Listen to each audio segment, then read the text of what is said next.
హరి ఓం. తేదీ 25/2025 మంగళవారము.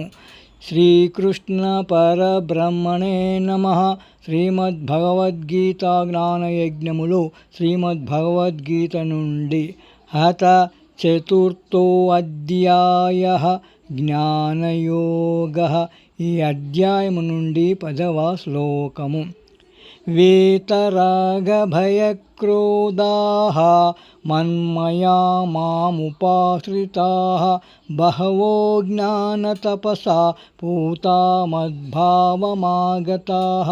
తాత్పర్యం: అనురాగము, భయము మరియు క్రోధము వంటి భావోద్వేగాలను విడిచిపెట్టి నాయంది అంకిత భావముతో స్థితులై ఉండి నన్నే ఆశ్రయించిన నా భక్తులు ఎంతోమంది ఉన్నారు. అట్టివారు జ్ఞాన తపస్సుచే పవిత్రులై నా దివ్య స్వరూపమును పొందారు. గోపాలకృష్ణ భగవానికి జై.